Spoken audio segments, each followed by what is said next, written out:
35 জন শিক্ষার্থী হত্যার শিকার হয়েছে, কিন্তু তার একটারও বিচার হয় নাই। অঙ্গীকার করতেছি, প্রথম অঙ্গীকার হচ্ছে আমি আমার বিশ্ববিদ্যালয়কে শুধু বিশ্ববিদ্যালয় হিসাবে দেখতে চাই, যার মূল কাজ হবে শিক্ষা ও গবেষণা করা, জ্ঞান সৃষ্টি করা।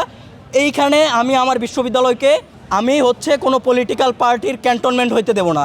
এই জন্য শিক্ষার্থীদের অশুভের সাথে সুবল লড়াই, শিক্ষার্থীদের ঢাল হয়ে দাঁড়ানোর জন্য এই বিশ্ববিদ্যালয়ে যদি কারোর রক্ত ঝরে, সেটা আমি শাহপরানের রক্ত সবার আগে ঝরবে। আমি আরেকটা অঙ্গীকার করতে চাই, আমি পলিটিক্যাল অটোনমি কায়েম করার জন্য এই রাকসুর যে টাইমলাইন, সেইটা আমি আদায় করে ছাড়বো, এবং এর জন্য আমার যা করা লাগে, যত দূর যাওয়া লাগে, যত নিচে নামা লাগে, যত উপরে ওঠা লাগে, আমি সেটা করব।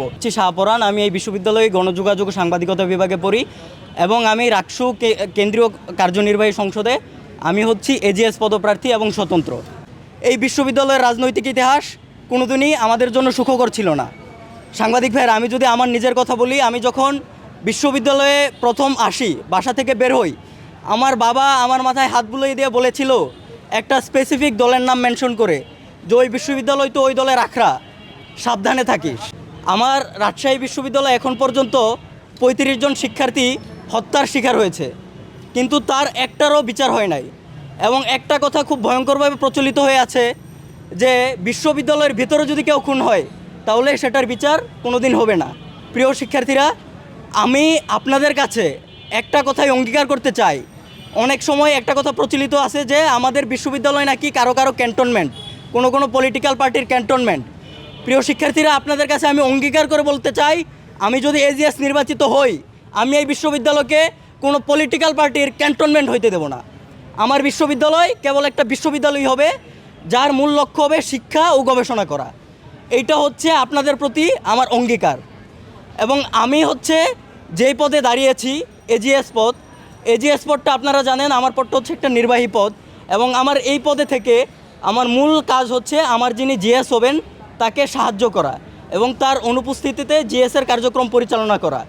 কিন্তু আমি আপনাদের একটা কথা নিশ্চিত করে বলতে চাই, আমি যে রাকসু নির্বাচনে এসেছি, আমি কোনো নেতা হইতে আসি নাই। আমি এই নির্বাচনে অংশগ্রহণ করেছি একজন অ্যাক্টিভিস্টের জায়গা থেকে। সেই জায়গা থেকে ক্যাম্পাসের যত সমস্যা আছে, সেই সমস্যাগুলো সম্পর্কে আমার আওয়াজ সবসময় জারি থাকবে।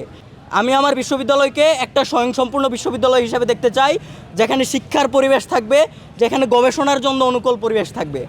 বসুন্ধরা টিস্যু, অশুদ্ধতার বিরুদ্ধে এক বিন্দুও ছাড় নয়। এখন একজন বিখ্যাত মনীষী তিনি বলেছিলেন, আপনি যখন কোনো সমস্যার কারণ আইডেন্টিফাই করতে পারবেন, তখন আপনার 80% সমস্যার সমাধান করা হয়ে যাবে। এই যে আমাদের বিশ্ববিদ্যালয় যে 73 বছর পরেও আমাদের এখানে খাবারের জন্য আন্দোলন করা লাগতেছে, আমাদের হলে একটা সিটের জন্য আন্দোলন করা লাগতেছে, এটার কারণ কি? ভাইরা আমার, এই বিশ্ববিদ্যালয় কখনোই বাজেটের কারণে এরকম অমেরুদণ্ডহীন হয়ে নেই। এইটার পিছনে একটা পলিটিক্যাল রিজন আছে। আপনারা যদি দেখেন, আমার বিশ্ববিদ্যালয়ে আজকে আবাসনের সমস্যা, আমার বিশ্ববিদ্যালয়ে আজকে হলের ডাইনিংয়ে খাবারের সমস্যা, আমার বিশ্ববিদ্যালয়ে আজকে পলিটিক্যাল পার্টিগুলোর আধিপত্য বিস্তারের সমস্যা, যার কারণে বারবার ক্যাম্পাস অস্থিতিশীল পরিস্থিতির দিকে যায়। আমার বিশ্ববিদ্যালয়ে পাওয়ার ডাইনামিকের সমস্যা, টিচাররা চাইলেই কমপ্লিট শাটডাউন দিয়ে দিতে পারে। আমার বিশ্ববিদ্যালয়ে ফলে শিক্ষার পরিবেশ বিনষ্ট হয়। এই সমস্যাগুলোর কারণ কি? দেখেন, আমাদের পলিটিক্যাল পার্টিগুলোর, আমি যদি আবাসন সমস্যা থেকে শুরু করি, আমাদের পলিটিক্যাল পার্টিগুলোর কর্মী সংগ্রহের পদ্ধতি কী? তারা হলে হয় সিটের বিনিময়ে কর্মী সংগ্রহ করে, নইলে তারা ওয়েলফেয়ার করে, তাদের মেসে সিট দিয়ে তারা কর্মী সংগ্রহ করে। আমার বিশ্ববিদ্যালয় যদি 100% আবাসিক বিশ্ববিদ্যালয় হয়, তাহলে তাদের রাজনীতি থাকবে না। এই জন্য তারা ইচ্ছা করে, তারা প্রশাসনকে জিম্মি করে তারা কিন্তু এই কাজগুলো করতেছে।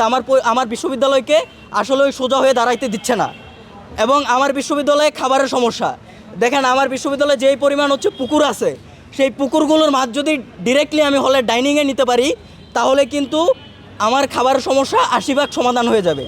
কিন্তু সেটা কেন করা যাচ্ছে না? এই পুকুরগুলো কারা লিজ নিচ্ছে, কিভাবে লিজ হচ্ছে, এগুলো কিন্তু পলিটিক্যালভাবে লিজ হচ্ছে। এবং তার বিনিময়ে তারা কি ফায়দা দিচ্ছে? তার বিনিময়ে তারা যখন ক্যাম্পাসে আধিপত্য বিস্তার করতে হয়, যখন একটা পলিটিক্যাল পার্টি আর একটা পলিটিক্যাল পার্টির সাথে মারামারি করে, তখন তারা ওই যে লোকাল তাদের ওই উইংগুলো, যাদের কাছে বিশ্ববিদ্যালয়কে বেচে দেয়, তাদের কিন্তু তারা ক্যাম্পাসে ঢুকায়। এবং আমার বিশ্ববিদ্যালয়ে একটা হলে প্রতি রুমে 4টা করে সিট হওয়ার কথা ছিল। সেই জায়গায় মেস মালিক সমিতির ভেটোর কারণে সেই 4 সিটের রুম 2 সিটার হয়ে গেছে।